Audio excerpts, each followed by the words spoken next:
Bueno, lo primero que habría que admitir es que pasamos de la erotización colectiva a la frustración. Y una vez que cae una cierta épica, unos discursos napoleónicos, que a veces tienen sutiles eslabones con el campo crítico, el campo de la insurgencia, ojo con eso, se despeja un poco la cancha. Pero, digámoslo así, para generar un último lirismo, una última hipérbole, se vino abajo con los Pedro Well, mi respeto, los Joñan, mi respeto, ¿ya? Los Marner, que siempre interesante, e igualmente pedante, mis respetos también. Se vino abajo el tiempo de la imaginación, ¿ya? Por antonomasia, lo que se inyecta ahora tiene que ver con eso. Ahora, estamos en día en donde, a propósito de lo mismo, darían ganas de volver a este cántico de los chicos de Manchester, de los barrios bajos, de Londres, cuando emerge Margaret Thatcher. No future, no future.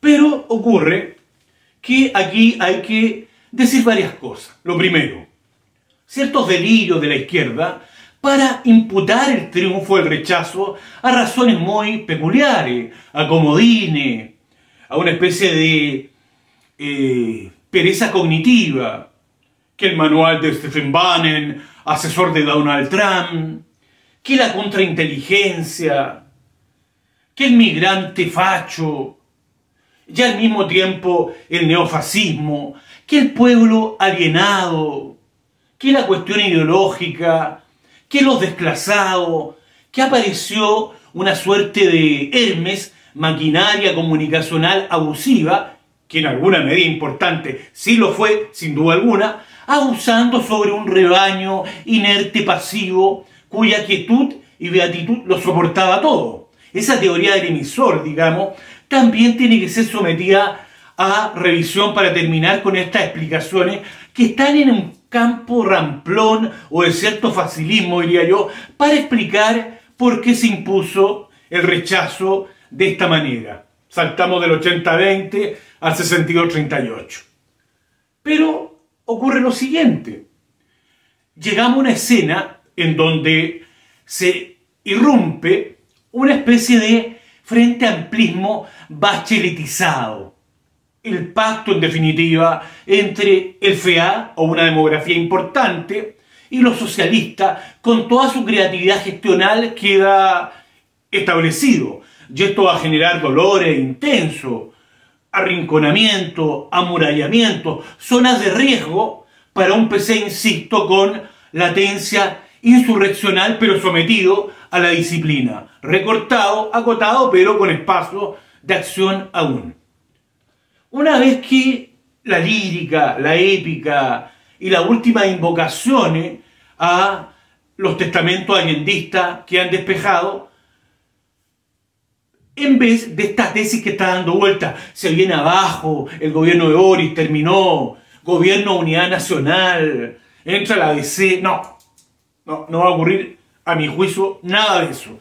Lo que va a comenzar es que Boris, después de esto hito, vaya cosa, empieza a gobernar con política pública, con las 40 horas, con la eventual reforma en pensiones o en salud, etcétera, con una suerte de bacheletismo reforzado, con ampliación incluso de la política pública. Eso es lo que se viene. El consenso managerial, gestional y la pragmatología, cual manual, es una suerte de santa alianza, de comunión de los santos a esta altura, entre socialistas y Frente Amplio.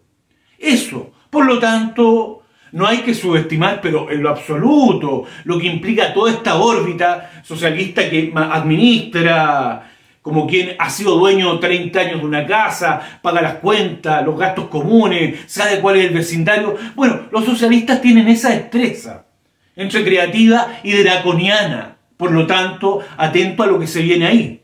Además que no es tan complejo porque buena parte de la generación del Frente Amplismo, y esto es parte de la época, no es un problema de ellos, por favor, para no ser nuevamente mal interpretado, tiene que ver con una construcción de saber organizacional, técnico, métrico, en magnitudes, en filtro R, en software, en métrica, en una cultura organizacional de los expertos indiferentes y no así en el humanismo, en la arte, en la estética, ni que hablar del campo crítico. Por lo tanto, hay que ver cómo este triunfo del rechazo y esta soberanía managerial de la gestión que se restituye golpea en el campo de las formaciones culturales y de la estructura universitaria, de los tintan, esos segundos pisos de la transición que aún andan dando vuelta, reforzando una suerte de círculo positivista. La industria encuestológica, con la prepotencia del director de CAEN, ha restituido eso. Puede haber acá, insisto, creación, comilla, tanática, del punto de vista, nos toca gobernar ahora, vamos a gobernar y que la Constitución se demore el tiempo que se tiene que demorar. Pero ocurren cosas que son absolutamente conmocionantes, enternecedoras, por llamarlo de alguna manera. El feminismo, que ya era un pendón cuando se declararon ecologistas y feministas, ¿ya? Nuevamente un ejercicio napoleónico. Pero ese feminismo que ahora queda sometido a una trivialización de los signos, a una banalización, un feminismo incomunicado de las causas sociales, de las luchas populares, de los feminismos, insisto, del territorio. Ocurre ahí una cuestión que es bastante perversa en algún sentido, como si ser feminista, que es fundamental como proceso social, de aprendizaje, de desarrollo humano, lo voy a colocar en este lenguaje también, de superar lo heteronormativo binario, es una cuestión que queda como redomiciliada de momento, ojalá se supere esto, entre una política pública y una suerte de momento snuff. Esto es muy lamentable, pero hay una trivialización, ¿ya? Finalmente, hay cosas que tampoco se pueden dejar pasar. Ocurre algo así como lo siguiente. Se podría sostener, perdón, de que esa revuelta, la del 2019, derogante, destituyente, con su rabia erotizada, con verdor y opacidad, como no tenía dueño, destinatario, horizonte, pueblo, ¿ya? Vector, programa, era algo así como una forma de proliferación de antagonismos múltiples, en éxodo, diaspórico, sin cohesión.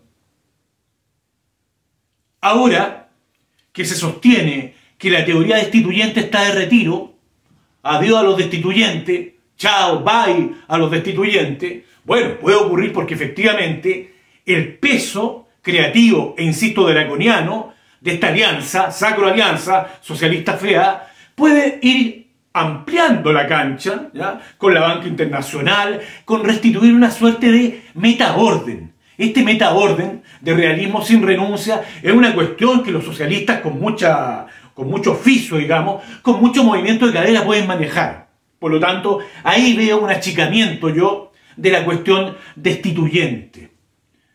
Vuelvo al punto.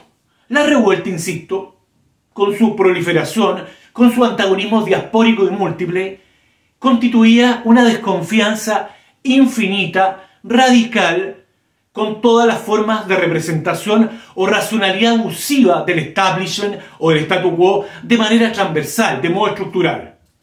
Puede ser, y esto no hay que descartarlo, que haya un conector, un puente, un hilo de voz, como dirían los ciúticos, a propósito de los manuales, de los contardos, y lo que ocurrió en el rechazo. El rechazo a su manera también es una forma, insisto, de malestar, malais, ¿ya? O de antagonismo, de lejanía, de afasia, de desafiliación, ¿ya? De negación de la razón partidaria de modo estructural y transversal. ¿A qué nos vamos a enfrentar entonces y cómo va a decantar este proceso? Hay una amistosa, morosa y amorosa tarea para redomiciliar la política institucional en ese campo de subjetividad que está absolutamente sustraído, apartado, ¿ya? Y que quiere ver por muy pocos momentos o por nunca algo así como varones, capataces simbólicos, cuatreros y cuatreras ideológicas que forman parte de este Chile postplebiscitario. Pero esto es lo que ocurre y por lo tanto se reintroduce una zona de realismo, ¿no? se despeja la cancha, cuestión que no había que descartarla tampoco. Monsalvo operando como un nuevo Guatón Correa, Analía Uriarte, Las Tobá, ciertamente forman parte de este segundo tiempo que algún asesor con mínima instrucción de Palazzo tenía que prever. Podía caer, insisto, el lirismo, el tiempo de la esperanza o el tiempo de la potencia imaginal y volver, insisto, a estos realismos en donde nuestro heraldo no administran, insisto, bajo un consenso managerial. En definitiva, ha vuelto la soberanía de la técnica.